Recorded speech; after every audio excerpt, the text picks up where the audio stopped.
I used to think my life was steady, predictable, even a little boring. I'm the kind of guy who sticks to routines. Same coffee every morning, same 10-minute drive to work, same Thursday night takeout with my wife. My name's Carson, I'm 36, and up until a few months ago, I would have told you I was happily married. We lived in a quiet cul-de-sac in a suburb just outside of Raleigh, North Carolina. I'm a software consultant who works remotely most days. Not glamorous, but it pays well and gives me time to do things around the house, projects, chores, whatever. My wife, Erin, is 34. She's always been more of a social butterfly, flitting from friend group to friend group, trying out new hobbies, jumping into little passion projects. Yoga one month, baking the next, then photography. She was charming, spontaneous, a little chaotic, and I like that about her. At least, I used to. We've been married for 6 years. Together for 8. No kids yet, though we talked about it. She wanted to wait until she felt more grounded. I didn't push. I figured we had time. I'd bought the house with the idea that it would become our family home one day. 3 bedrooms, fenced yard, a little shed I'd turned into a workshop. Erin loved the space, loved decorating. She had an eye for color and always joked that if she weren't in marketing, she'd be an interior designer. But over the last year, something shifted. Nothing explosive.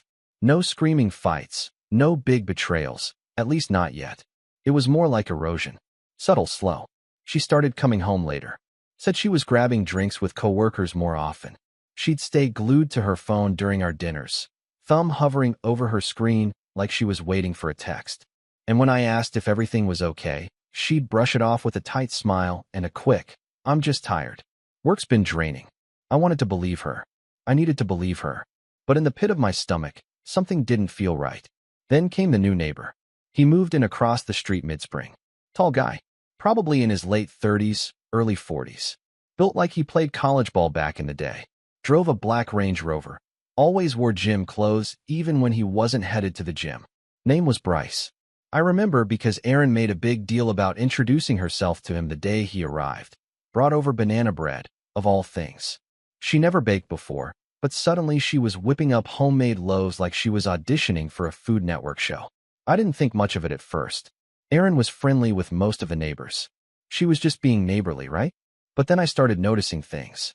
She'd linger by the window in the evenings, casually mention Bryce when we were talking about our day. "Oh, Bryce said he just got back from a hiking trip in Asheville. Sounds amazing." Or, "Bryce recommended this new Thai place. Maybe we should check it out sometime." She started dressing differently, too.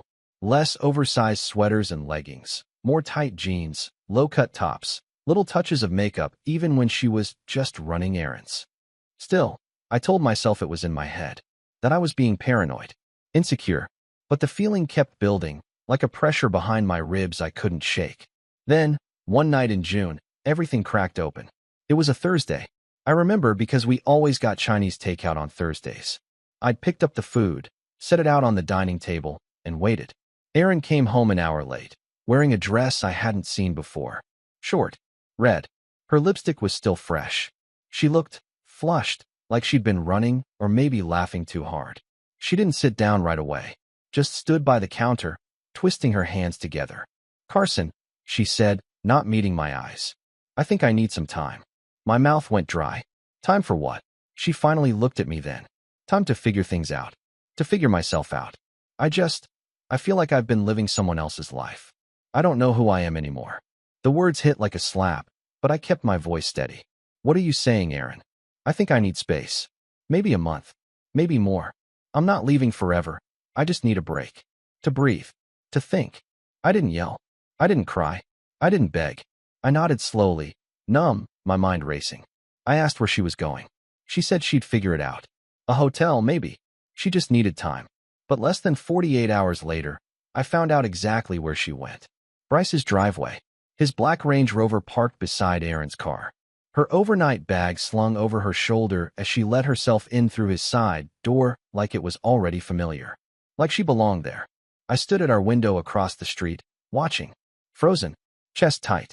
All the little signs I'd ignored suddenly connected like a jigsaw puzzle snapping into place. The banana bread. The makeup. The late nights. The way she looked at him when they crossed paths. She hadn't needed time. She needed a soft landing. The worst part? She didn't even try to hide it. No apology. No explanation. Just silence. For weeks. I'd like to say I handled it with grace. That I threw myself into work or hit the gym or leaned on friends. But the truth is, I unraveled. Slowly. Quietly. I went through the motions, told my clients everything was fine, nodded at concerned texts from my sister, Mia. I didn't sleep much. I barely ate. I just sat in the house I thought we'd raise a family in and stared at the empty spot across the bed, wondering how I'd missed the signs. A month passed. 32 days, to be exact. And then, on a humid Sunday morning, there was a knock at the door. I opened it to find Erin standing there. No makeup, hair tied back in a messy bun, her eyes red and puffy. She clutched a crumpled tissue in one hand and whispered my name like it was a prayer. "Carson," she said, voice cracking. "I'm so sorry. I made a huge mistake." I stood there, staring at her. The woman who tore out my heart, now looking at me like I was supposed to be her savior. Like I'd just press rewind and pretend none of it happened. But something had shifted in me. Because over the past few weeks, I'd been doing more than just grieving. I'd been watching, listening, learning things. Things Erin didn't know I knew. Things Bryce definitely didn't want me to know. And I wasn't about to let either of them walk away without consequences. But I didn't say any of that. Not yet. I just opened the door a little wider and said, "Come in." And that's when everything really started to unravel. She stepped inside like she still belonged there. Barefoot, damp eyes, holding onto that tissue like it was the only thing keeping her from falling apart. I didn't move to hug her. Didn't say a word. Just watched her quietly as she walked into the living room and sank onto the couch we picked out together 2 summers ago. The same one we used to cuddle on during movie nights, where she once dozed off on my shoulder with popcorn in her lap, and our future still intact. But that future had been shattered, and she shattered it. Erin looked around like she expected things to be different. I hadn't changed anything since she left. Her coffee mug was still in the cabinet. Her cardigan still draped over the armchair. Her framed alive, laugh, love sign still hung above the entryway, though I'd seriously debated smashing that one during week 2. She sniffled and glanced at me. "I didn't think you'd even open the door." I stayed standing. Neither did I. There was a long pause. Then she took a deep breath and started talking. All at once. Like she'd been rehearsing it. I thought I needed space. I thought I was confused. But it wasn't real, Carson. That thing with Bryce, it was stupid. Impulsive. It didn't mean anything. I thought I was missing out on something, but the truth is, I lost myself. I lost you. I tilted my head. And you found all that out in a month? Her lip trembled. I made a mistake. That word again. Mistake. Like she accidentally grabbed the wrong cereal off a grocery shelf. "You moved in with him, Erin." "I didn't move in," she said quickly. "I stayed there for a while. Yes, but it wasn't like that. It wasn't. You slept with him." She looked away. That was all the answer I needed. I didn't yell. Didn't throw anything. But inside, something caved. Some wall I didn't realize I'd been holding up. "I'm not asking to come back today," she whispered. "I just want to talk. Maybe see if there's still something here. If we can fix it." There was a time when that would have wrecked me. When I would have folded right there. But something had changed. Maybe it was the sleepless nights. Maybe it was the quiet fury I carried like a second skin. Maybe it was everything I discovered about her, about Bryce, and about how deep the betrayal really went. I nodded slowly. "All right. Talk." So she did. She told me Bryce had changed. Said he wasn't who she thought he was. That after a week of flirty freedom and spontaneous dinners, he got cold. Possessive. That he wasn't interested in her dreams or her finding herself. Just the thrill of taking someone else's wife. He never called her his girlfriend. Never introduced her to anyone. And last week, when she asked him what they were doing, he apparently laughed and said, "You're a good time, Erin. Let's not ruin it with feelings." And just like that, she said, she realized what she'd thrown away. That I was the one who always supported her, the one who listened to her rant about coworkers, the one who remembered her tea preference and rubbed her back when her anxiety spiked. That I was her home. "I miss you," she said finally. "I miss us." There were tears streaming down her cheeks now. Real ones. And for a flicker of a moment, I almost felt something stir. Pity maybe. Or nostalgia. But then my phone buzzed on the counter. And I remembered exactly why I couldn't trust her again. Because during that month she spent finding herself, She didn't just ghost me. She turned my own family against me. It started with my mom. A week after Erin left, my mother called. Said she'd heard from Erin. That she was concerned for my emotional well-being and wanted my family to check in on me. At first, I appreciated it. But then I started noticing the tone of their messages. My sister Mia texting, "You should have listened to her when she said she was unhappy." My cousin Rachel DMing me on Instagram with, "Marriage is a two-way street, Carson." What the hell was Erin telling them? I didn't confront her about it then. I wanted to know more. So I called Mia and played dumb. Asked her what Erin had said. She didn't go into detail, Mia replied. Just that she felt emotionally abandoned. That you'd grown cold. Controlling, even. That you never supported her dreams. She said she felt invisible. I nearly dropped the phone. Controlling? Me? I'd spent years being her emotional rock. Encouraging her career switches. Funding her pottery class. Letting her redesign the whole downstairs while I slept on a twin mattress during the renovations. And now I was the villain? It didn't stop there. My mom, sweet, traditional, always the peacemaker mom, actually suggested I apologize. She said I should take some accountability and open my heart. That's when it hit me. Erin wasn't just looking for space. She was laying the groundwork, planting seeds, rewriting the story. I wasn't the heartbroken husband she'd betrayed. I was the emotionally distant man who drove his wife into another man's arms. And the worst part? They bought it. They all bought it. Because Erin knew how to play people. She knew how to cry just the right amount. How to twist half-truths into sympathy. She didn't say I hit her. Didn't say I cheated. But she painted the picture just gray enough that people filled in the blanks. So now, as she sat there crying on my couch, I saw her clearly for the first time. Not the spontaneous, fun-loving woman I married, but the manipulative, calculating person she became. And I wasn't the only one she lied to. Because I'd been talking to Bryce, too. Not directly, he'd never respond to me, but I'd befriended his ex, a woman named Lila. Found her through a mutual on Facebook. Turns out she lived in Florida now, but she used to live with Bryce back in Atlanta. Long-term relationship. Left him 2 years ago. I sent a polite message asking if she'd be willing to chat about him. She responded within an hour. And oh boy, did she have stories. Bryce had a pattern. Charming. Flirtatious. Draws women in with that alpha confidence. But once he has them, emotionally distant. Cold. Uses them until he's bored. Then ghosts. He'd cheated on Lila 3 times. Same pattern. Women in relationships. Women with kids. He liked the thrill of the chase, the power of taking something that wasn't his. And Erin was just his latest trophy. Lila even sent screenshots, old messages, photos, a voice memo of Bryce bragging to his friend about stealing another man's wife. That voice memo. I saved it. And I waited. I wanted Erin to come crawling back. I wanted her to ask for forgiveness. Because I wasn't going to scream or throw things.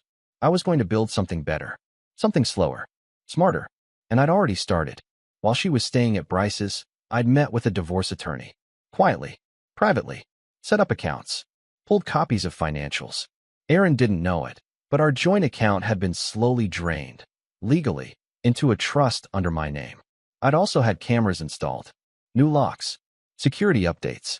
And, after confirming Erin wasn't on the deed, I'd had her removed from all utility accounts. This was no longer her home. It was mine. But I wasn't done yet. Because the betrayal wasn't just about Bryce. Or the lies. It was about the erosion. The way she'd made me feel small in my own life. Like I wasn't enough. And I was about to show her exactly how wrong she was. But first, I had to play along. So I handed her a glass of water and sat beside her. What do you want from me, Erin? She wiped her nose. A chance. To talk. To maybe start fresh. Okay, I said. And I smiled. Not out of warmth.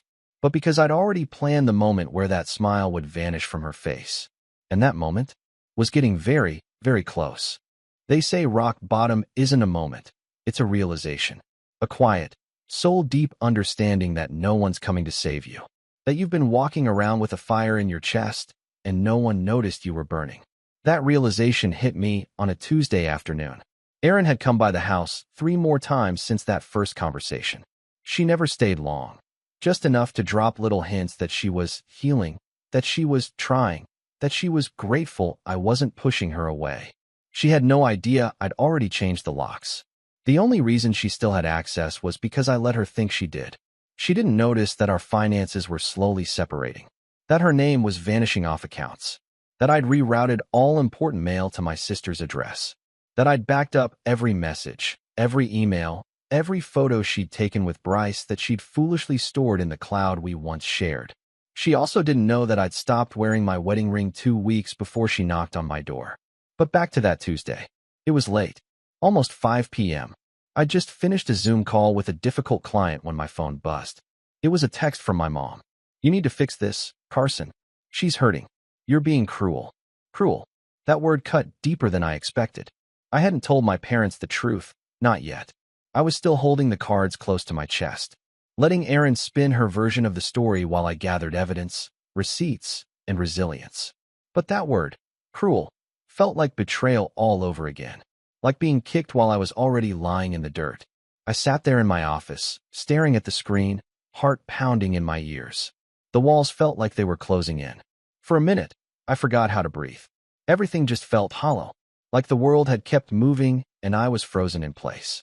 And that's when I realized something. I had lost myself too, not just because of Erin's lies, not because of Bryce or the rumors or the pitying looks from neighbors. I lost myself because I'd built my entire life around being dependable, the steady one, the quiet one, the fixer, and I'd done it so well that when I finally broke, no one believed I could. Not even me. So I made a decision that night. I was done waiting. I was done surviving. I was going to rebuild. Quietly. Ruthlessly. Not out of bitterness, but out of necessity. I started with the house. I cleared out every last trace of Erin. Her books. Her artwork. Her throw pillows that didn't match anything but somehow tied the room together. I packed them into boxes and stored them in the garage. Didn't throw them out, yet. Just moved them far enough that they no longer occupied my space. My mind. Then I turned to the bedroom. That was the hardest. The sheets still smelled like her. I stripped the bed and tossed everything. Ordered new linens. A new comforter. Even a new mattress. It felt stupidly symbolic, but I needed a place that didn't feel haunted. Next came the walls. I painted over the soft gray Erin had picked with a bold navy blue. Something I never would have chosen before. But now, it felt powerful. Masculine. Mine. I set up my home office properly for the first time, added a second monitor, bought a standing desk, upgraded my chair. I wasn't just reclaiming space. I was reclaiming time, energy, purpose. Then I hit the gym. First week was brutal. My body ached in ways I didn't know it could, but the pain felt honest, real. And unlike everything else in my life, it didn't lie to me. I'd show up at 6 a.m. every day. No excuses. Headphones in. Put up. I didn't talk to anyone. Just lifted, sweated, pushed through. By the third week, something shifted. My chest looked fuller. My face a little leaner. I caught myself in the mirror one day and didn't flinch. And the best part? I didn't post any of it online. No cryptic captions. No gym selfies. No healing era declarations. Just quiet progress. While I rebuilt physically, I also worked on the mental side. I booked a therapist. A guy named Ron, mid-50s, ex-military. Straight shooter. No fluff. Just deep questions and hard truths. One session, he asked me, "What do you think you deserve, Carson?" And I couldn't answer. That silence haunted me for days. So I made a list. Not on my phone. Not in a Google document. On paper. Things I deserve. To be chosen first. To be believed. To feel safe in my own home. To be loved without manipulation.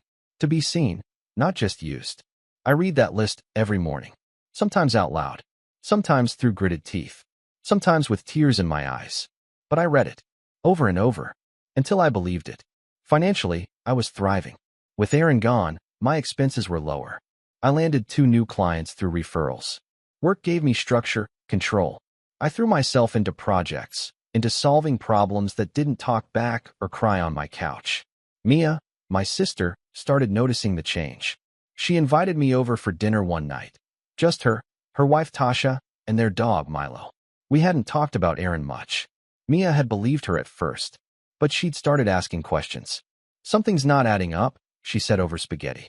"What do you mean?" She said you were cold. "But you're you." I shrugged. She said you controlled everything. "But I've known you for 30 years. You'd rather crawl through glass than make someone uncomfortable." I didn't say anything. Just nodded. Mia leaned forward. "What really happened, Carson?" So I told her.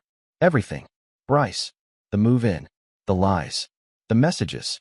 The manipulation. I showed her the screenshots, the voice memo from Lila, the bank transfers, the divorce papers quietly waiting for my signature. Mia sat there in stunned silence. Holy crap, she whispered.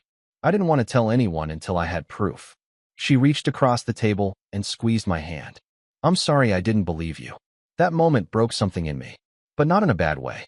It broke the silence, the loneliness, the feeling of screaming underwater while everyone walked by on the shore. After that, everything started to shift. Mia became my anchor. Tasha offered to connect me with a real estate attorney she knew, just in case things got messy. They even helped me rewrite my will, something I hadn't updated since we got married. It felt good, empowering. Aaron, meanwhile, kept circling back, like a moth to a flame that no longer burned for her. She'd text late at night. Emojis. Old photos. Remember this? Messages. I never responded. But I never blocked her, either. Let her stew. Let her wonder. One day, she showed up unannounced again, wearing a hoodie and jeans, holding a tray of lemon bars. You always loved these, she said, forcing a smile. I didn't let her in. I stood in the doorway and waited. She looked past me into the house. Her smile faded. You painted. Yeah. You got new furniture. Yep. She hesitated. It looks different. It is. She swallowed. I was hoping we could maybe start fresh. Talk about us. I looked at her, really looked. The woman I once planned to grow old with. The woman who shattered me and expected me to glue myself back together for her convenience. And all I said was, there is no us, Aaron. Not anymore. Her face crumbled. I made a mistake. I know, I said. But I didn't. And then I closed the door. I stood there for a long time afterward, back against the wood, breathing, heart pounding, not because it hurt, but because I felt free, really, truly free. And in that silence, I smiled. Because what Aaron didn't know, what no one knew yet, was that I'd been preparing something. Something final. A quiet, devastating truth. A truth that would turn the tables and expose everything. All I needed was the right moment to pull the trigger. And that moment was closer than she thought. By the time autumn rolled around, I wasn't the same man Aaron left. Not even close. The mornings no longer felt heavy. I'd wake up, stretch in my new sheets, drink my coffee in silence, and feel light. I kept up with the gym, landed a contract that paid more than my entire Q2 earnings. And I wasn't living in the past anymore. I wasn't checking my phone every hour, waiting for her next what if text. I'd stopped reacting. Now I was planning. Because while Aaron was still orbiting me like a lost moon begging to be pulled back into my gravity, I'd already built a world where she no longer existed. But I wasn't going to just let her drift off peacefully. No, she needed to understand what she did. Not through screaming, not through social media rants, but through cold, calculated consequences. And I had the perfect opportunity coming up. My cousin Rachel was getting married. A big, outdoor, Pinterest board type wedding out near Asheville. The kind of event where every extended relative crawled out of the woodwork. We weren't especially close, but she invited me early on, back when Erin was still finding herself with Bryce. I'd RSVP'd yes, not really planning to go at the time, but now? Now it was the perfect stage. Because Erin was going too. I found out from Mia, who said Rachel had invited her directly, and Erin apparently texted her the next day gushing about how excited she was to see everyone again. Of course she was. She thought she was still welcome. She thought I'd keep playing nice. But I had plans. And if I was going to make a statement, one she couldn't twist, one no one in my family could misunderstand, it had to happen then. Still, I wasn't about to make a scene. That's not me. What I am good at is control, precision, execution. So I started laying the foundation. First step, let her keep thinking I was on the fence. I responded to one of her texts for the first time in weeks. Just a simple, hope you're doing okay. The floodgates opened. She texted back in seconds. Carson, thank you. That means so much. I've been thinking about you constantly. Maybe after the wedding we can talk properly. I let the message sit unread for 2 days. Then replied. Maybe. That, maybe, lit a fire under her. I could tell. Suddenly, she started reaching out more. Voice notes. Apologies. Screenshots of poems she said reminded her of us. One even said, I saw a couple today, and I couldn't stop thinking about how we used to be. I miss being your person. It was all so performative. So hollow. But useful. Because while she was busy imagining our reunion under twinkle lights and acoustic covers of Ed Sheeran songs, I was preparing the final blow. Step 2. I reached out to Lila again, Bryce's ex. We'd stayed in touch, exchanging the occasional check-in. She was sharp, kind, and still pretty angry about how Bryce had discarded her. When I told her what I was planning, she didn't hesitate. "I'll help," she said. "Just tell me what you need." I did. She sent me everything. Photos of Bryce with other women, even during his time with Erin. Screenshots of texts where he bragged about how gullible Erin was. Even a few messages where he'd talked about moving on soon, since the novelty's wearing off. It was damning, ugly, raw. But it wasn't just the Bryce angle I wanted to expose. It was everything. Because Erin didn't just hurt me. She tried to reframe the narrative. Tried to play the victim, the wounded bird who needed healing. She'd poisoned my family against me. Let them believe I was distant, unloving, responsible for her leaving. And while some of them had started seeing the truth, thanks to Mia, others still looked at me with quiet judgment, as if I was the reason things had fallen apart. So, I decided to give them a show. And I wasn't going alone to that wedding. I'd met someone. Her name was Elena. We'd crossed paths at the gym, believe it or not. She worked in marketing, had this laugh that made you forget your problems, and an honesty I wasn't used to. We weren't serious, just dinners, workouts, occasional late-night drives. But we clicked, and she knew everything. I told her about Erin, the cheating, the divorce papers waiting in my desk drawer. I didn't hide any of it. I didn't want secrets this time. When I explained what I was planning for the wedding, Elena tilted her head and smirked. "So let me get this straight," she said, sipping her smoothie. "You want me to be your revenge date?" "Not revenge," I said carefully. "Clarity." She grinned. "Then I'll wear red." Step 3. I gathered evidence. Not just Bryce's texts and photos, but Erin's lies. See, after she left, I started digging. I went back through her old emails. Found dozens of little deceptions. Messages where she flirted with Bryce before she ever mentioned needing space. Old drafts of emails she never sent, journaling her doubts about me. Some dated 6 months before she left.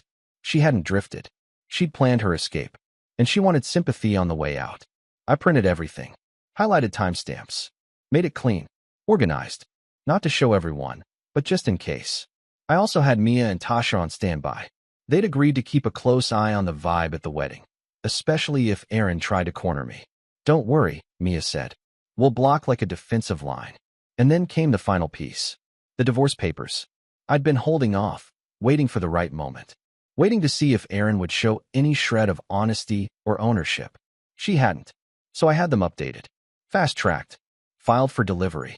They'd arrive at her door the day after the wedding. Perfect timing. And just like that, the setup was complete.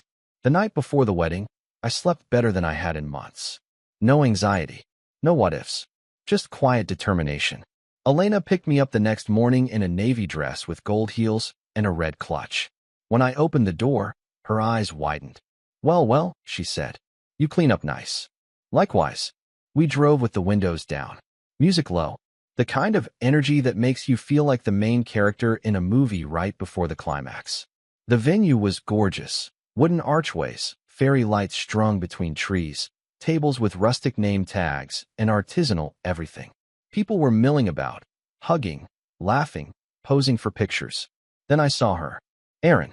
She was standing near the drink table in a pale green dress, holding a mimosa, laughing at something Rachel's brother said. Her hair was curled, her makeup perfect. She looked calculated. And then she saw me. Her face changed instantly. A mix of shock, curiosity, and something else, fear? She wasn't expecting me to look good, confident, free. She definitely wasn't expecting Elena. I watched her eyes scan the woman on my arm. The hand I placed lightly on Elena's back. The way we walked in sync. She took a sip of her drink, then started toward me. But I turned away before she could get close. Guided Elena to a group of cousins I hadn't seen in years. Hugged them. Caught up. Laughed. And I could feel Erin watching me. Later, she tried again. This time, with a smile. "Carson," she said softly, approaching like she thought we were still co-stars in some broken rom-com. I looked at her, expression calm. "Erin." She glanced at Elena, clearly fishing for an introduction. Elena stuck out her hand with a smile that could slice through glass. "Hi, I'm Elena." Aaron took it, hesitated. Aaron. There was an awkward silence. Then Aaron turned to me. You look good. Thanks. Another pause. She lowered her voice. Can we talk? Alone? I smiled politely. Maybe later. And just like that, I walked away. Because she didn't get to pull me aside like she still had access. She didn't get to own the narrative anymore. I mingled, danced, ate overpriced mini quiches, and drank sparkling cider. Took pictures with Elena beneath the lantern-lit trees. And every time I caught Aaron looking over, she wasn't smiling anymore. She was unraveling. But I wasn't done. As the reception wound down, I passed Mia the envelope. Inside, a printed copy of the voice memo from Bryce, dated photos of him with another woman just 3 weeks after Aaron moved in, and a note. For when she tells you I ruined everything. Mia nodded and slipped it into her purse. And the next morning, Aaron's doorbell would ring. A manila envelope. Signed, sealed, and delivered. Inside, the full divorce filing. No warning. No conversation. Just a signature line and a clean break. But I didn't need to be there for that moment. Because my part was done. Or so I thought. What I didn't realize, what none of us realized, was that Aaron wasn't going to go quietly. Not this time. The morning after the wedding, I woke up to sunlight streaming through the window and Elena softly humming as she made coffee in the kitchen. The smell of fresh espresso mingled with the quiet peace of knowing the storm had finally passed. Or so I thought. I didn't check my phone right away. I didn't need to. I already knew what was coming. The divorce papers had been delivered. Certified mail. Signature required. I'd timed it precisely. Saturday delivery, 10:15 a.m. sharp. I imagined Aaron opening the door, still in her post-wedding outfit, maybe even hungover, expecting something romantic. A note. A letter. One of those dramatic gestures she secretly wished for. Instead, she'd find legal documents and my signature. Cold. Final. Clear. I finally checked my phone around 11 a.m. 15 missed calls. 16 texts. 1 voicemail. Carson, what is this? You're divorcing me? Just like that? After everything we talked about? After everything I confessed to you? I thought we were making progress.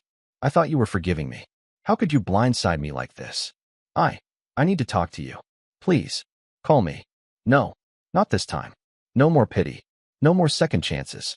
No more letting someone walk back into my life just because they missed the comfort of being loved unconditionally. Erin didn't miss me. She missed being chosen. She missed being safe. But I was done being her emotional retirement plan. I blocked her number. Not out of anger, but out of peace. And that's when the real unraveling began. Because Erin didn't take the quiet exit I gave her. She started making noise. It began with the group chats, messages sent to our mutual friends, cousins, even neighbors. Long, emotional paragraphs about how I was refusing to communicate, how I'd punished her for one mistake, and how I had set her up to humiliate her. But what she didn't know was that I had already shared the full story, with receipts. See, before I blocked her, I sent one final message. Just 3 words.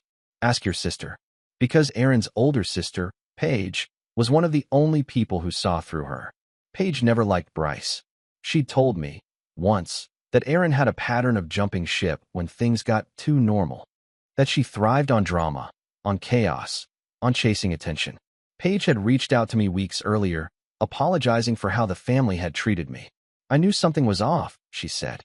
She started rewriting history before she even left. So I sent her everything. The emails, the texts, the photos, the recordings, the divorce papers, even the wedding day footage where Erin tried to corner me while I calmly walked away. Paige sent it all to the family. No commentary, no drama, just the truth. And it spread like wildfire. Erin's attempts to control the narrative collapsed in a matter of hours. My mom called me, crying, apologizing. She said she felt ashamed for ever doubting me. That she had no idea how manipulative Erin had been. That she believed me now. Mia was livid. I want to drive to her place and scream in her face, she said. I told her it wasn't worth it. The truth had done the job. But I wasn't finished. Because there was still one person who had skated through this whole ordeal without any consequences. Bryce, the man who treated my marriage like a sport, who laughed about taking another man's wife, who left Erin the moment the thrill wore off, and probably moved on to the next already. He thought he won. He didn't know I'd been quietly collecting information. Remember Lila, Bryce's ex? Turns out, She still had access to some of Bryce's business emails. See, Bryce ran a boutique fitness company. Bryce built, or something equally arrogant. Lila had helped him set up the LLC years ago, and she still had access to some of the administrative back-end, which he never bothered to update. Inside those emails, gold. Turns out, Bryce had been using personal client data for shady promotions, selling emails to third parties, offering VIP training packages with fake discounts. He was skirting just enough legal lines that, if you weren't looking closely, you wouldn't notice. But I was looking closely. With Lila's help, we compiled a full dossier. Dates, screenshots, bank trails, testimonies from old clients. It wasn't enough for jail, but it was enough to ruin his brand. I sent it anonymously to every gym owner in a 30-mile radius. Then I posted a detailed review on every platform I could find. Yelp, Google, Reddit, even LinkedIn. And the final touch? I tipped off a local fitness YouTuber who ran a series on shady gym practices. He covered it in a video titled, "The Fitness Fraud Next Door, How Bryce Built Lies." Within 2 weeks, Bryce's client numbers plummeted. He shut down his social media accounts. And, according to Lila, he tried to launch a rebrand, only to be laughed out of 2 different gyms when they recognized his name. Poetic, really. But the real revenge wasn't in the public takedowns. It was in the silence that followed. No more noise from Aaron. No more ego from Bryce. Just a slow, suffocating stillness as they watched their stories unravel and their reputations quietly decay. I didn't need to scream. I didn't need to gloat. I just moved forward. Elena and I stayed close. We didn't rush into anything serious. Both of us had our scars. But we supported each other, shared meals, walked the dog, built something simple and honest. The kind of relationship that doesn't need drama to feel alive. My career took off. I landed a long-term retainer with a client in Chicago, traveled more, spoke at a tech conference, bought a motorcycle, something Aaron had always said was too reckless. Funny how all the things she once dismissed were the very things that made me feel alive again. And then, one day, months later, I got a letter in the mail. From Aaron. No return address. Just my name. Inside was a handwritten note. 2 pages. She apologized again. Said she was in therapy. That she realized she'd spent her whole life trying to be adored instead of being honest. That she understood if I never wanted to speak to her again. She ended it with, "You were never the villain. I was just too selfish to admit I'd become one." I folded the letter and put it in a drawer. Not out of sentiment, but because it was over. All of it. The heartbreak, the shame, the questions. I had found peace, not through revenge, but through clarity. And as I sat on my porch that evening, sipping a beer, watching the sun set over the quiet street, I realized something. She wanted closure, but I'd already built a new beginning. And this time, I was no one's second choice. She walked out chasing freedom, never realizing I'd already given it to myself.